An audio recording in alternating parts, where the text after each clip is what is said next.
Le retour arrive. Alors bonjour à toutes et à tous, donc avec quelques minutes de retard, à vous qui êtes présents ici dans l'amphi de la Cité Fertile et à toutes celles et ceux qui nous suivent en direct. Alors, la crise sanitaire nous a rappelé, si besoin était, toute l'importance qu'il peut y avoir pour une société à disposer d'institutions qui peuvent activer des amortisseurs sociaux puissants lorsque les circonstances l'exigent.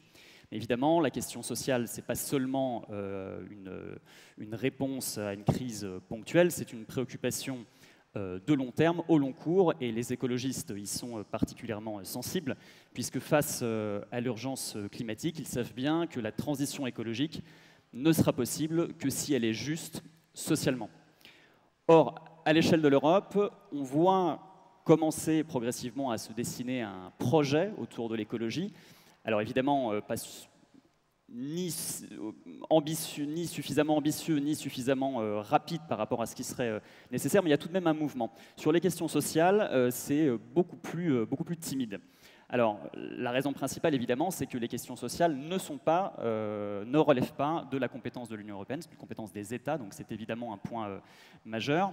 Il y a aussi le fait que les systèmes sociaux donc nationaux sont extrêmement disparates les uns avec les autres, que ce soit en termes d'ampleur ou de niveau de la couverture qui est offerte, ou même tout simplement en termes de nature et de mécanismes assurantiels dans chacun des États. Et puis dernière chose, et c'est peut-être le point le plus profond, c'est qu'aujourd'hui en réalité, les systèmes sociaux sont pour les États un objet de concurrence au sein même de l'Union européenne, les uns envers les autres.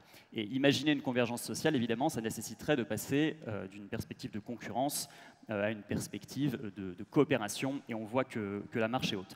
Donc cette question de l'Europe sociale, c'est une question qui est, on le voit, centrale et très complexe, et c'est pour ça qu'il nous a semblé important et utile, sur la proposition de Mounir Satouri, que je vais vous présenter dans un instant, d'y consacrer un atelier de ces journées d'été 2020 des écologistes. Alors pour en discuter avec nous, donc 4 invités, 3 eurodéputés et un chercheur. Donc Aurore Lalucq, qui est eurodéputée du mouvement Place Publique, membre du groupe socialiste et démocrate au Parlement européen, et tu sièges à la Commission des affaires économiques et monétaires. Manon Aubry, eurodéputée de la France Insoumise, membre du groupe de la gauche unitaire européenne, et tu sièges à la Commission des affaires juridiques. Économique aussi ? Avec Orange. Alors, pardon, mes informations étaient erronées. Pourtant, je crois que j'avais regardé sur le site du Parlement, mais incomplète. Mounir Satouri, tu es eurodéputé Europe Écologie Les Verts, membre du groupe des Verts. Et, alors, est-ce que je me trompe? Tu sièges à la Commission de l'Emploi et des Affaires sociales? C'est bien ça, entre autres. Et enfin, Sylvain Kahn, historien, géographe, professeur agrégé à Sciences Po, et tu es spécialiste de la construction européenne, c'est bien ça? C'est ça, on avait bien identifié. Alors vous avez des micros hein, pour les... Voilà.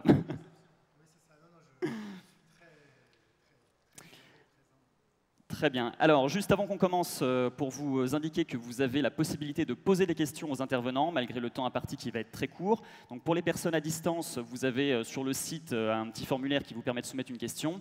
Et pour les personnes ici présentes, Marion, qui est ici, va vous faire passer des papiers sur lesquels vous pourrez inscrire vos questions.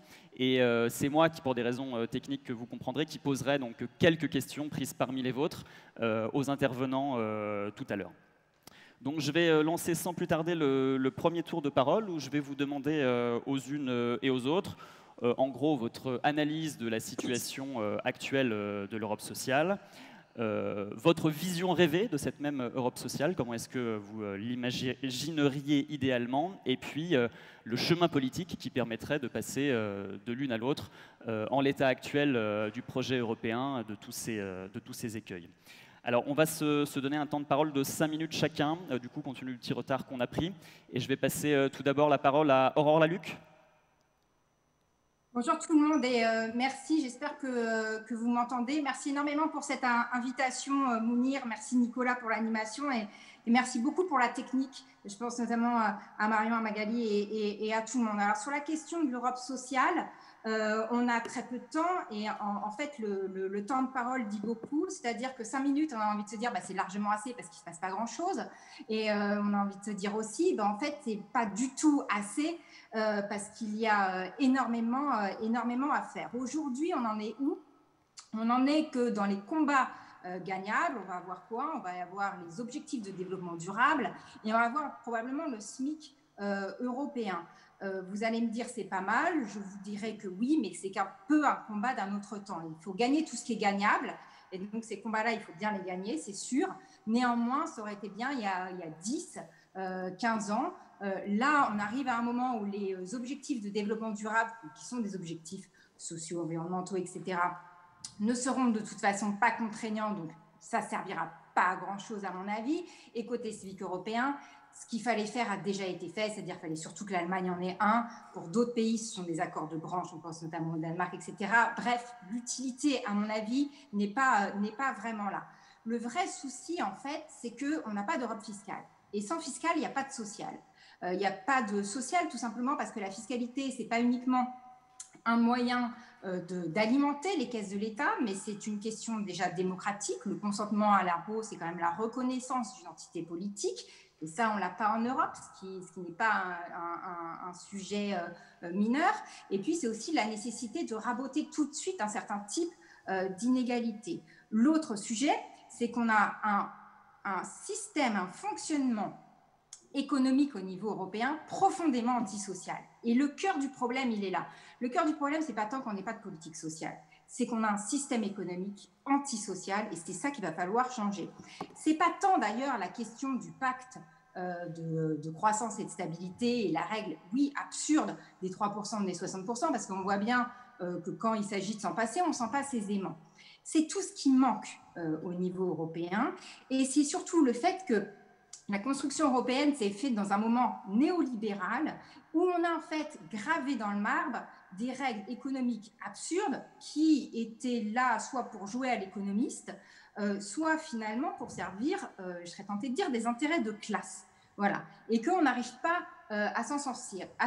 Et on paye aussi un consensus politique problématique d'un point de vue économique et social, qui est en train lui-même de détruire le consensus politique qui a permis de créer l'Europe et qui est en train d'éroder l'envie d'Europe et le fait de consentir, d'adhérer à la création de cet espace, en commun. Le cœur du problème, il est vraiment là. C'est-à-dire, pour vous donner une analogie un peu débile, mais qui est peut-être parlante, c'est comme si vous aviez un chirurgien qui rentrait au bloc opératoire, qui avait avant un certain nombre d'outils.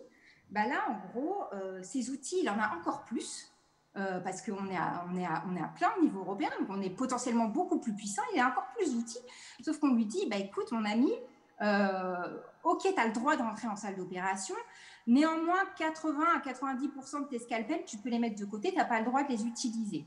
Et puis, les scalpels qui te restent, ouais, il y en a un, tu l'utilises comme tu veux, les autres, il va falloir les utiliser différemment. Le chirurgien va vous dire, ouais, mais le problème, c'est que j'ai mal opéré, je risque de ne pas bien soigner mon patient ou même probablement de lui faire très très mal et le tuer. Et la réponse, ce serait oui, mais on verra ça plus tard. Hein. S'il ne se sent pas bien une deuxième fois et qu'il faut réopérer, tu verras, on te rapportera des nouveaux scalpels. Ben, c'est un peu ça le sujet aujourd'hui au niveau européen. C'est-à-dire qu'on a une maison qui n'a pas fini d'être construite et ça a des vraies conséquences au niveau social. Côté Banque Centrale Européenne, on a une banque centrale indépendante qui n'a pas le droit de financer directement les États. On n'a pas de budget, on n'a pas la possibilité de régler les différences de balance commerciale au sein des États, ce qui est un vrai sujet. Bref, en gros, on n'a pas les outils pour pouvoir mener des politiques macroéconomiques qui pourraient être sociales et écologiques. Et ça, c'est vraiment, à mon avis, le cœur du problème. Et moi, je l'ai vu quand j'ai négocié le semestre européen. Je vous la fais vite, le semestre européen, c'est la coordination des politiques économiques au niveau européen, ce qui est plutôt une bonne idée. Dans l'équipe de négociateurs, il y avait une représentante pour la droite qui venait du groupe de chez Orban. Voilà, donc c'était pas n'importe quelle droite, c'était de l'extrême droite pour le dire, clairement. Il faut vraiment conclure. Aurore, je suis désolée, c'est très court. Ils ne voulaient pas voir, ils étaient d'accord pour parler des ODD, des objectifs de développement durable, du SMIC, tout ça, ils s'en foutaient totalement. Par contre, quand on rentrait dans le dur de la question macroéconomique, alors là, ils ne voulaient pas voir certaines choses. Pas d'investissement public, pas de règlement intérieur pour réguler les pays en excédent, les pays en déficit au niveau de leur balance commerciale, etc., etc. Et pour la petite anecdote, ils voulaient rayer toute mention au dérèglement climatique. Alors, j'avais beau leur dire, ouais, mais si on parle de Green Deal, c'est que quand même, il y a une perte de biodiversité et un dérèglement Aurore, climatique. je ne sais pas Ils si disaient, tu oui, mais m'entends. on ne veut pas voir. À chaque fois qu'il y avait un fait, en fait, et ça, c'était très pas. intéressant, on ne voulait pas le voir. Alors, pour finir, puisque le temps est compté, sur les politiques actuelles. Côté Green Deal, on n'a rien sur le social. Voilà. Alors, non seulement on est dans un logiciel hyper croissantiste, croissance verte, etc., on va avoir à un moment une rupture technologique qui va nous permettre de faire comme avant, mais on n'a rien sur la question sociale, pas de dialogue avec les partenaires sociaux, bref, c'est quand même assez le vide intégral. Donc ça, c'est un vrai sujet, et par ailleurs, le plan de financement n'est pas à la hauteur. C'est-à-dire que pour avoir du social, il faudrait aussi faire de la demande globale orientée vers une prospérité sans croissance. Je crois qu'il faut conclure, Aurore. Mais elle ne nous entend pas. Et on n'a pas. Donc ça, c'est un premier sujet, et je finis très rapidement là-dessus, sur la question du plan de Aurore. Merci Aurore, on est désolé pour ces... Bon, je ne sais pas si elle m'entend, mais merci beaucoup Aurore. Merci à Sylvain et Manon d'avoir répondu positivement à cette invitation. Et c'est vrai que les conditions en termes de temps ne vont pas nous permettre d'aller au bout du débat, mais promis, on recommencera. La crise du Covid a révélé notre vulnérabilité et a fait ressortir nos plaies sociales. Et moi, j'étais quand même assez surpris au tout début de la crise. Tous les intervenants, tous les observateurs, mais aussi les citoyens disaient « Mais que fait l'Europe sur la question sociale ?» Et moi, je répondais bah, « L'Europe ne fait pas grand-chose parce qu'en fait, on n'a pas décidé de confier à l'Europe cette compétence. C'est regrettable. On peut même trouver ça stupide, mais il se trouve qu'aujourd'hui, nous n'avons pas décidé ensemble de donner cette compétence à l'Europe. Et ce que j'ai trouvé positif durant cette crise, c'est qu'il y a eu une attente de l'Europe. Les égoïsmes nationaux qui se sont exprimés au début, et je ne vais pas vous rappeler l'histoire des masques, que les pays européens s'arrachent, etc., et le manque de solidarité en pays européens ont montré, de mon point de vue, un désir de solidarité entre pays européens et un désir de levier au niveau communautaire sur la question sociale. Et ça, c'est une excellente nouvelle. L'autre point sur lequel on pourrait être d'accord, c'est que je pense qu'on se réjouit tous ici de l'adoption du Green Deal. Vous savez, ce plan sur les 10 prochaines années qui, pour arriver à la neutralité carbone, se donne pour objectif de mobiliser 1 000 milliards pour faire les investissements qu'il faut pour arriver à cette neutralité carbone. C'est une excellente nouvelle. Mais plus que jamais, cette crise sanitaire que nous avons vécue et que nous vivons encore rend l'impératif social prioritaire.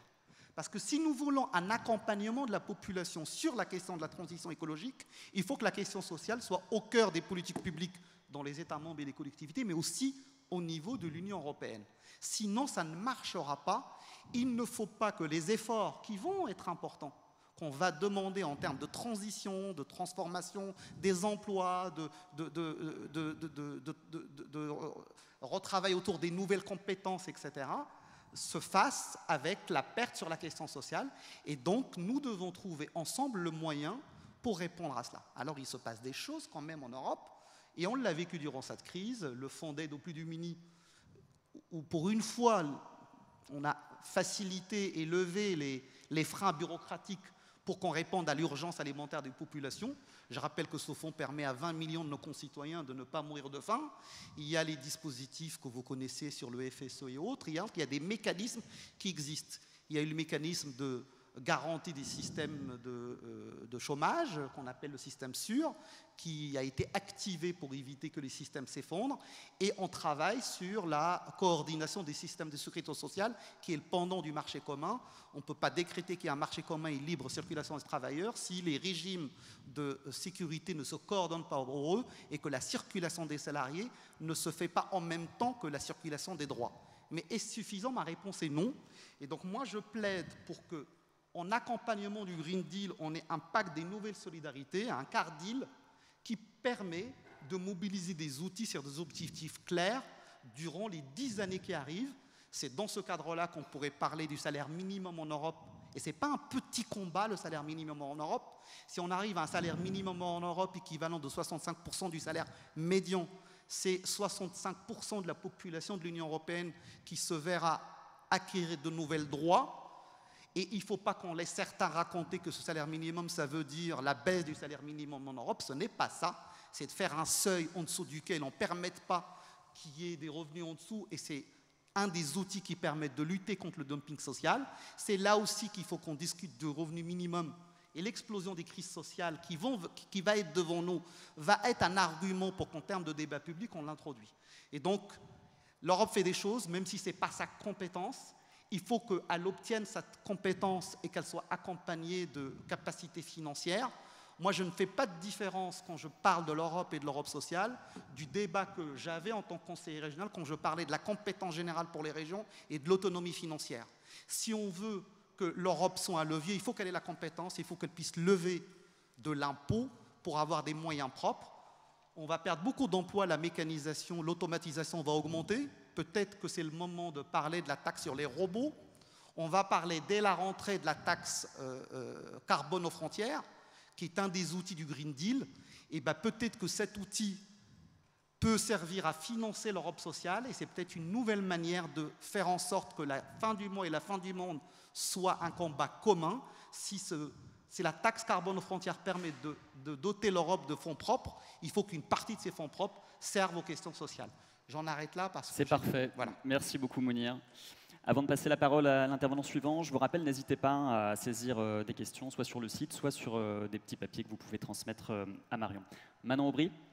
Merci, et merci Mounir pour l'invitation. Je suis ravie d'être dévote parce que souvent on a ces débats entre nous dans un espace cloisonné qui est le Parlement européen, comme s'il y avait des murs infranchissables entre le Parlement européen et la vraie vie. Et c'est bien de les avoir à gauche, et c'est bien de les avoir aussi en dehors du Parlement européen. Alors je vais commencer en mettant tout de suite les pieds dans le plat. J'ai 30 ans. L'Europe sociale, j'en entends parler depuis que je suis née. Je ne l'ai pas vue une seule fois.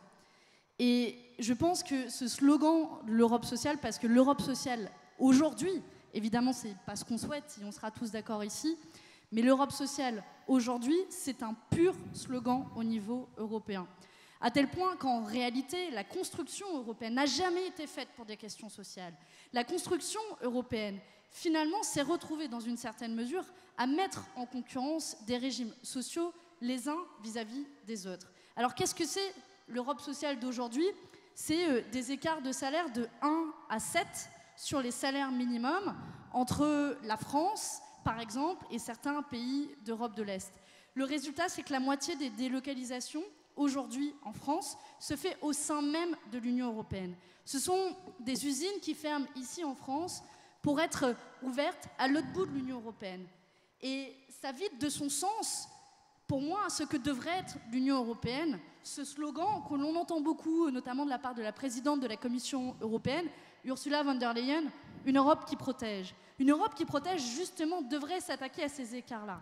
Et malheureusement, on peut questionner l'élargissement européen qui, faute d'avoir mis comme préalable cette fameuse harmonisation sociale, s'est retrouvé à élargir la concurrence sociale des États les uns vis-à-vis des autres. L'Europe sociale d'aujourd'hui, c'est aussi, par exemple, le travail détaché. On en a beaucoup parlé, vous vous souvenez, au moment du plombier polonais. Bon, on va un peu sortir de cette caricature-là, mais c'est concrètement avoir aujourd'hui des salariés en France qui sont employés par des entreprises, qui payent des cotisations sociales dans d'autres États membres de l'Union européenne. C'est non seulement une course à la concurrence généralisée, puisqu'on a des États qui, les uns après les autres, notamment en Europe de l'Est, suppriment un certain nombre de cotisations sociales. C'est évidemment un danger pour ces travailleurs-là, peu importe leur nationalité, qui méritent une protection sociale telle qu'ils soient. Et c'est enfin un problème puisque c'est un dumping vers le bas, puisqu'on peut embaucher des salariés qui n'ont pas de protection sociale et pour lesquels on paye moins de cotisations sociales. Alors pourquoi s'embêter à salarier des salariés français avec des cotisations sociales plus élevées? Et on voit que ce slogan de l'Europe sociale, c'est en réalité traduit avec le statut de travail détaché par une concurrence généralisée. Et puis, il y a des nouvelles problématiques d'aujourd'hui à laquelle l'Europe devrait s'attaquer. Je pense notamment au travail qu'on appelle ubérisé, ce travail précaire, qui est une nouvelle réalité du monde du travail et qui devrait nécessiter encore plus une réponse unie de l'Union européenne pour donner un statut à ces travailleurs-là qui, partout dans l'Union européenne, sont employés, mais sont employés dans des statuts extrêmement précaires et je pense pas besoin de m'étaler là-dessus. Alors du coup, comment on fait maintenant?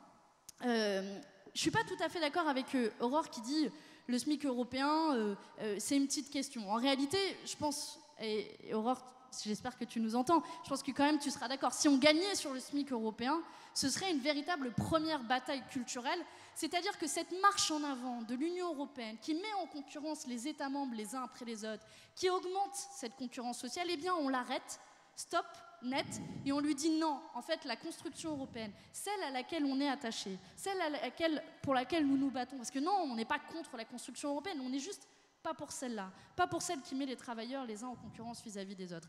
Alors, on pourrait être en capacité de construire sur cette victoire pour la suite. Maintenant, ce ne sera pas une victoire facile. Alors certes, c'est dans le programme de la Commission européenne, ça devait être fait dans les 100 jours, on attend une proposition de la part de la Commission européenne dans les mois qui viennent, mais il y a plusieurs défis importants à la mise en place du SMIC au niveau européen.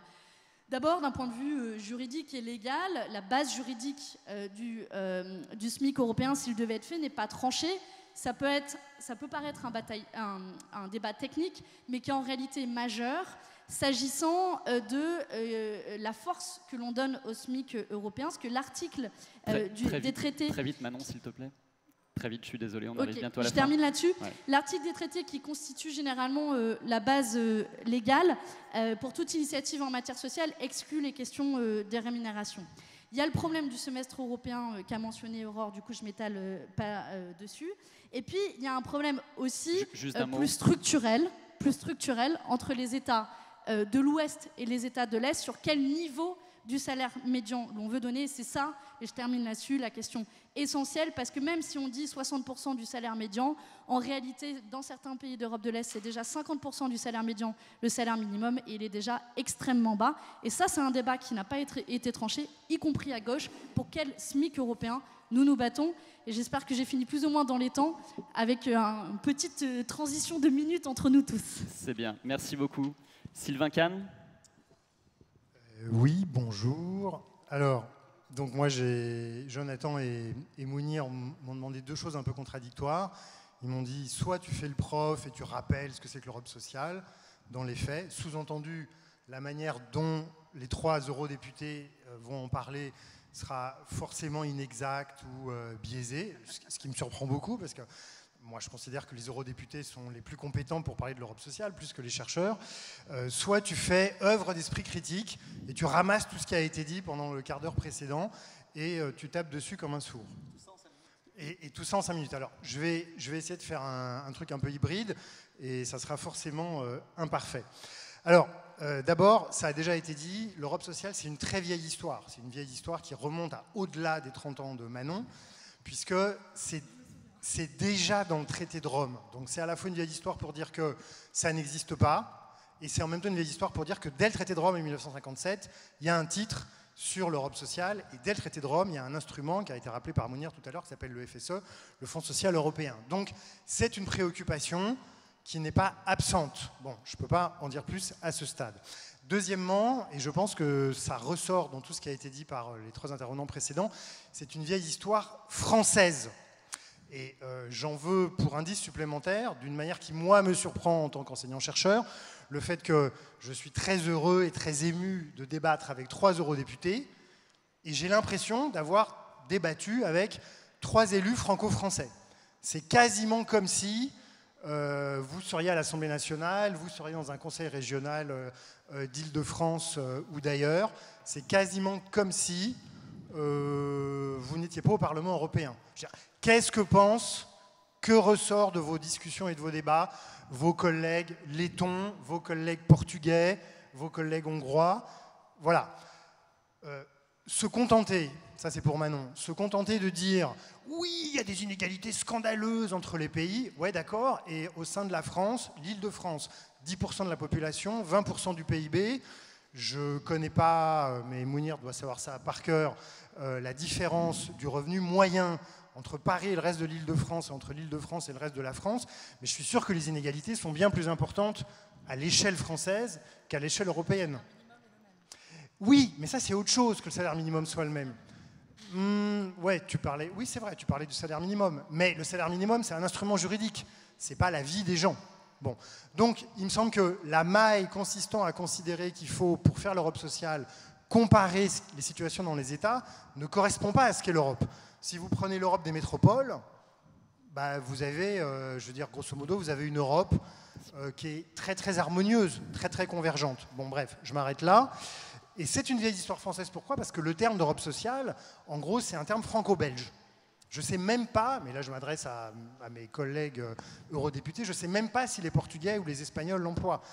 J'ai vérifié un peu avant de venir ici.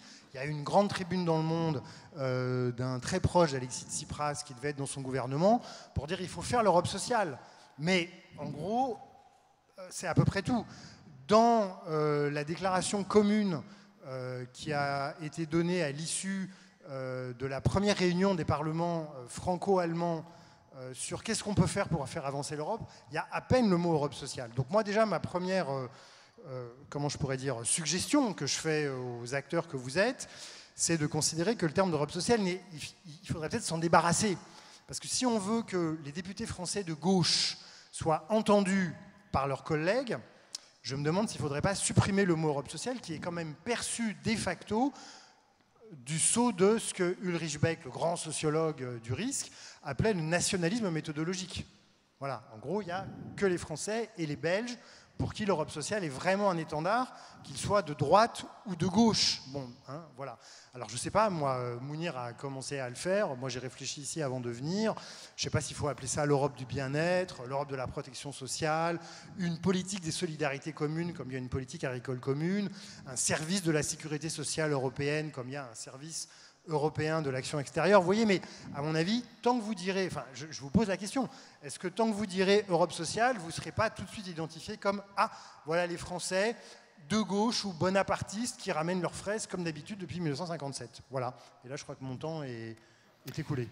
Il restait 30 secondes, mais elles seront rendues à la collectivité. Merci beaucoup. Merci beaucoup à tous les quatre et pardon pour ces temps qui sont nécessairement très brefs.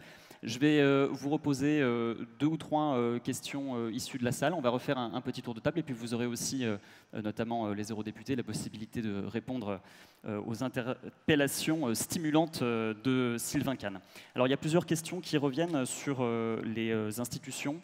Et en particulier de savoir si on peut faire avec les choses actuelles, avec les institutions actuelles, en les améliorant, en ajoutant quelques couches, en réutilisant des outils, ou si il faut, avant de construire, casser un petit peu ce qui existe pour repartir d'un meilleur pied sur autre chose dans la construction européenne. C'est une question récurrente.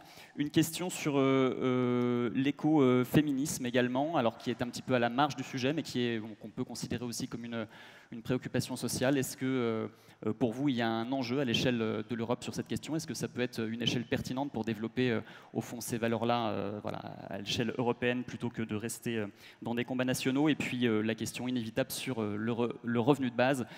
Quelle est votre position sur le revenu de base et est-ce que là encore l'échelle européenne pourrait avoir un sens pour une telle mesure?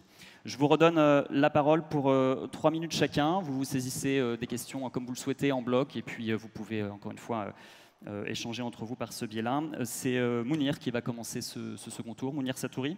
Je rebondis sur... Comme j'ai que 3 minutes, je vais faire qu'une chose. Je rebondis sur ce que disait Sylvain. Moi, j'ai fait une proposition ici, je peux la redétailler. Moi, je plaide pour un pacte des nouvelles solidarités à l'échelle européenne. J'imagine, mais le débat est ouvert et si mes collègues souhaitent qu'on ait une réflexion commune, et je suis prêt à t'associer, Sylvain, j'imagine à minima 4 axes.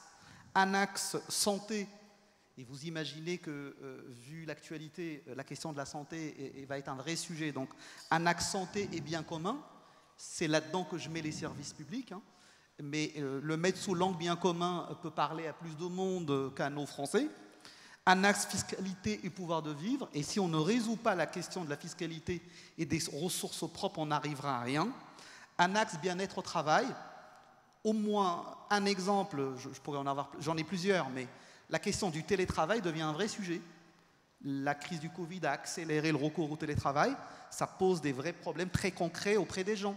Comment est-ce que les salariés qui font du télétravail sont équipés? Est-ce qu'ils ont le bon fauteuil ou pas? Allez voir les professionnels de santé, ils vous diront que le mal de dos a énormément explosé. Comment ils s'équipent? Quelle obligation pour les entreprises? Quand ils vont acheter la cartouche pour imprimer, c'est des questions très terre à terre. C'est du temps de travail ou pas? S'il y a un accident de trajet, comment est-ce que c'est regardé par la sécurité sociale. Et donc moi je pense que, vu l'accélération qu'a eu le télétravail, on n'échappera pas à une directive européenne sur le télétravail si on veut protéger les salariés. Et évidemment, pour rebondir à ta réflexion, un axe égalité et lutte contre les discriminations est au cœur de la préoccupation de l'égalité femmes-hommes à tous les niveaux, et notamment au niveau salaire, au niveau égalité salariale, est un vrai sujet dont l'Europe doit s'occuper. Donc moi, je fais cette proposition très concrète. Je pense que si on n'arrive pas à construire ce pacte des nouvelles solidarités en parallèle du Green New Deal, on ratera quelque chose. Nous ne répondrons ni à l'urgence du moment, ni aux problématiques de moyen et long terme, et surtout, nous n'aurons pas l'adhésion populaire nécessaire à la réussite du Green Deal. Merci beaucoup, Mounir. Sylvain Kahn. Merci.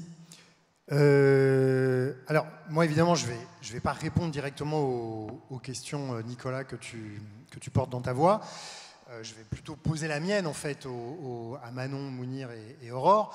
C'est-à-dire, moi, ce qui me paraît important, mais peut-être que c'est soit utopiste, soit à côté de la plaque, c'est que quand des eurodéputés français ou quand des mouvements politiques français de gauche s'adressent à nous avec des propositions, y compris très concrètes comme celle que tu viens de faire, Mounir, moi j'attends que soit intégré dans les propositions qui nous sont proposées, d'ores et déjà,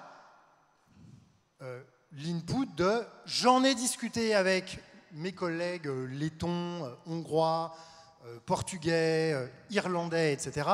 Et donc je suis en mesure, ou nous sommes en mesure de vous faire des propositions dont nous savons qu'elles sont déjà européennes. » Parce que qu'est-ce qui fait qu'il y a un certain nombre de choses qui ne prennent pas, ne sont pas adoptées? Le meilleur exemple, ou l'exemple archétypal, et là c'est l'historien qui parle, étant le fameux programme de l'Europe sociale, de l'Union de la gauche, porté en 1981 par Mitterrand et la majorité socialo-communiste arrivée au pouvoir entre 80 et 84.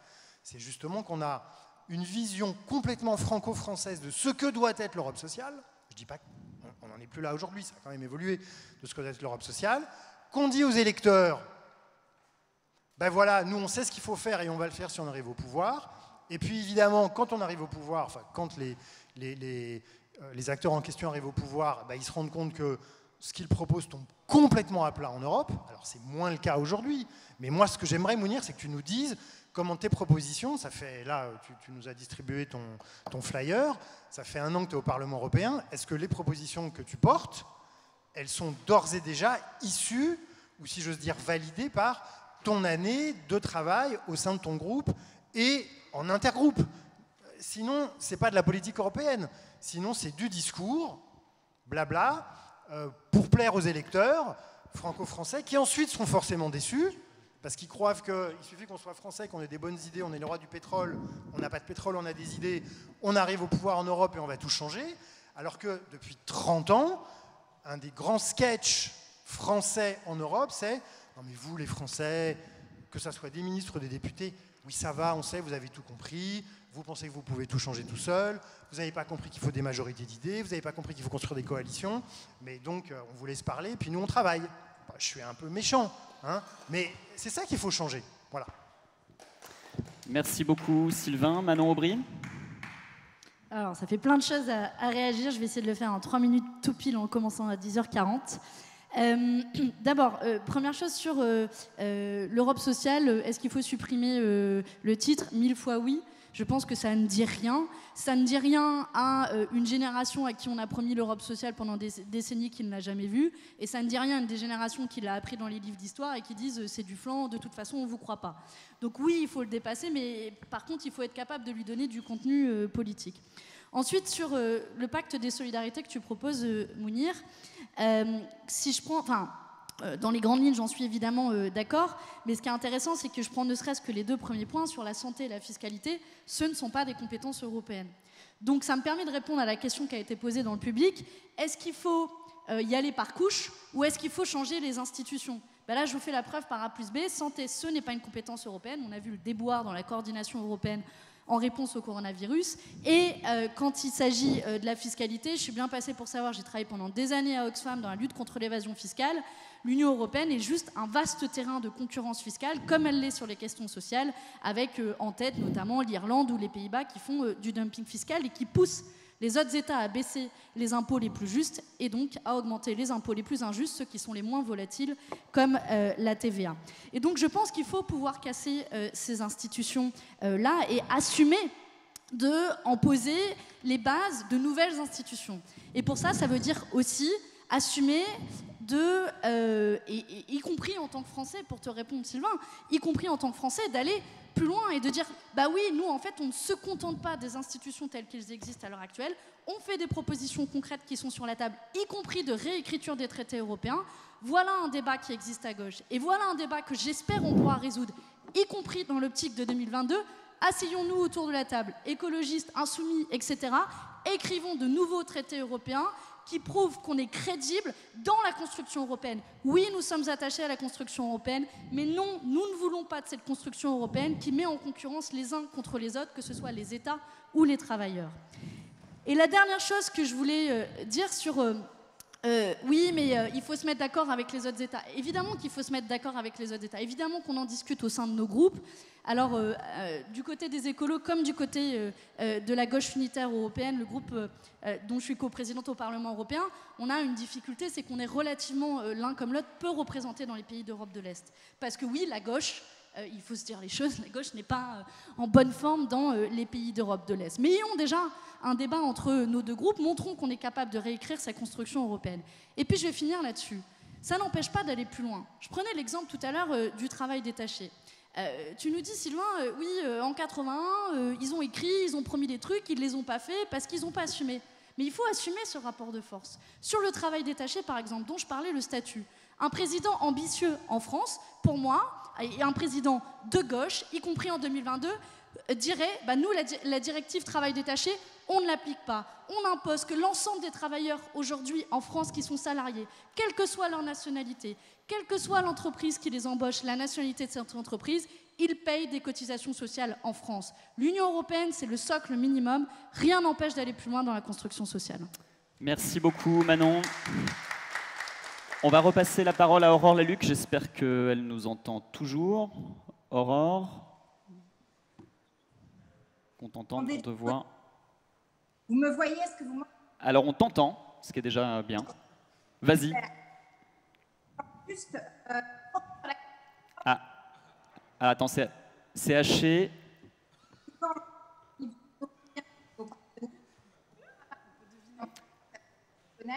Évidemment, qu'on travaille avec les eurodéputés, je pense, évidemment, si on n'utilise pas le terme d'Europe sociale, parce qu'effectivement, c'est pas franco-français. Là, on l'a utilisé spécifiquement pour ce débat franco-français. Mais on se parle évidemment autrement entre eurodéputés. On le vit au quotidien et on a bien conscience qu'on a des parcours historiques, ma foi, bien différents. Donc ça, c'est un premier point. Le deuxième point, Mounir a parlé des ressources propres et autre exemple du travail en commun et du fait que vous n'avez pas devant vous des eurodéputés franco-français et obsédés par le débat français, c'est que quand Mounir parle de la question des ressources propres, on a travaillé ensemble entre eurodéputés avec l'idée de faire une fiscalité sur les patrimoines les plus élevés, les top 1% pour pouvoir financer le budget européen, entre autres. Et évidemment, au niveau du Parlement européen, on travaille entre différentes nationalités et on s'adapte les uns les autres, d'ailleurs, parce que nous aussi, les autres ont un vocabulaire spécifique et une histoire spécifique au vocabulaire et aux spécificités des autres. Par ailleurs, je serais tentée de dire que la personne avec laquelle j'ai travaillé sur les questions européennes qui était le plus attachée à la question sociale, ce n'est pas une personne française, c'était une personne grecque et qui est, à mon sens, l'un des meilleurs macroéconomistes qu'on ait sur les questions européennes, qui s'appelle Yanis Varoufakis. Donc attention aussi, de notre côté, oui, il y a une arrogance française, ouais, on a plein de défauts, il n'y a aucun sujet là-dessus et on le voit tous les jours. Mais attention aussi à pas nous trop facilement nous caricaturer sur ce coup-là, sur la question de la fiscalité. Et encore une fois, je dirais que la personne, et je pense qu'on sera tous d'accord en tant qu'eurodéputé, qui a fait le plus d'avancées sur le sujet avec lequel on travaille tous, il s'appelle Paul Tang. et il est hollandais. Voilà. Donc attention à pas trop nous caricaturer non plus. Et enfin, dernier exemple sur notre côté forcément pro-européen, c'est que moi j'ai créé, avec notamment Manon, qui en est la vice-présidente, un intergroupe sur la question du Green Deal. On est plus de 140 députés, eurodéputés, évidemment, de toutes les nationalités et évidemment aussi de tous les groupes, sauf l'extrême droite. Donc voilà, ça c'était un tout petit peu pour vous dire que vous n'avez pas en face de vous des eurodéputés franco-français, et c'est pas parce qu'on est attaché à la question sociale qu'on est une caricature de français non plus, parce que sans prospérité, et sans prospérité, sans croissance, l'Europe, ce sera fini. Donc voilà, faut pas non plus nous culpabiliser et se culpabiliser sur la nécessité d'avoir une Europe sociale écologique. Je reviens juste sur la question du SMIC et je parlerai du revenu de base. Sur la question du SMIC, évidemment que je suis pour. Là n'est pas la question. Néanmoins, quand on regarde le fonctionnement actuel et quand on regarde le plan de relance, moi, ce qui m'inquiète, c'est qu'on est... Ah mince, c'est fini, je me tais. Mais juste, attention, on passe beaucoup trop par du prêt en ce moment. On va avoir une crise bancaire, ce sera mon seul message. Merci beaucoup Aurore d'avoir respecté ton temps malgré les difficultés liées à la distance. Je vous redonne à tous les quatre la parole pour une grosse minute. Donc c'est vraiment 2 phrases pour répondre, voilà, votre mot de conclusion et répondre aux dernières interpellations qu'il y a eu dans le tour de parole précédent. Sylvain, c'est toi qui ouvre le bal. Ok. Donc, s'agissant de l'Europe sociale, s'il faut conclure en 1 minute, moi j'aurais tendance à contextualiser, c'est-à-dire que la crise sanitaire actuelle a permis, alors après c'est le verre à moitié plein ou à moitié vide, certes, mais a quand même permis, les lignes ont vraiment bougé, il y a une vraie percée en ce qui concerne ce qu'on continue d'appeler, faute de mieux pour l'instant, l'Europe sociale. Ça a été rappelé par Mounir, le dispositif sûr, où pour la première fois depuis que la CE-UE existe, on a quand même une ligne de crédit sans limite pour garantir les dispositifs mis en place dans chaque État membre du chômage partiel. Le fameux plan de relance, que ce soit dans sa première version, celle du mois d'avril, ou dans sa deuxième version, celle du mois de juillet, fait que grosso modo on a 1,750 milliard d'euros sur la table qui sont à disposition des États et qui sont mutualisés pour, disons, atténuer, si j'ose dire, les effets sociaux de la crise. Alors, si on met ça en perspective, hein, on est à peu près certain, bon, je peux me tromper, mais on est à peu près certain, si on regarde comment ça se passe depuis 70 ans, que ce n'est pas un one-shot. Parce que s'il y a bien une chose à retenir de l'histoire de la construction européenne qui est assez jeune, 70 ans, c'est que les one-shots, ça n'existe pas. Hein, c'est des effets de cliquet. Donc, une fois qu'on a mis le pied dans la porte, ensuite, on ne fait que ouvrir davantage la porte. Donc moi, je suis convaincu que tous les dispositifs qui viennent d'être mis en place entre fin mars, enfin plutôt début avril, merci Sylvain, et fin juillet, sont le début de nouveaux mécanismes qui ne vont que croître et embellir. Donc dans ce cadre-là, il y a un début ou un approfondissement de ce que vous appelez encore l'Europe sociale. Merci beaucoup. Manon Aubry. Moi, je vais finir par une chose assez simple, qui est un peu une interpellation. À nous tous et à notre responsabilité. On est dans une période critique en matière sociale. Il y a eu 600 000 emplois détruits depuis le début de l'année, 3 fois plus de plans sociaux sur les 3 derniers mois qu'à la même période l'an dernier. Et si l'Europe n'est pas capable de montrer qu'elle est en mesure de répondre aux attentes sociales et à ce moment critique en matière sociale, alors on nourrira une fois de plus, c'est peut-être la fois de trop, le sort de l'Union européenne, parce que l'image qu'il restera de l'Union européenne, c'est que face à la crise, elle était incapable de protéger. Je reviens à ce fameux slogan de l'Europe qui protège. Si on veut lui donner sens, c'est le moment ou jamais. Je crains que sinon, on condamnera le projet européen, et donc vaut mieux le changer radicalement plutôt que de le condamner. Merci beaucoup Manon. On redonne la parole à Aurore Laluc. Est-ce que tu es là, Aurore? Je vous entends parfaitement. Ouais, super. Juste pour avoir une Europe sociale, il nous faut un fonctionnement économique qui ne soit pas social. Le problème n'est pas du tout le fait que nous soyons contributeurs nets. Au contraire, nous devrions en être fiers, que c'est de la solidarité européenne.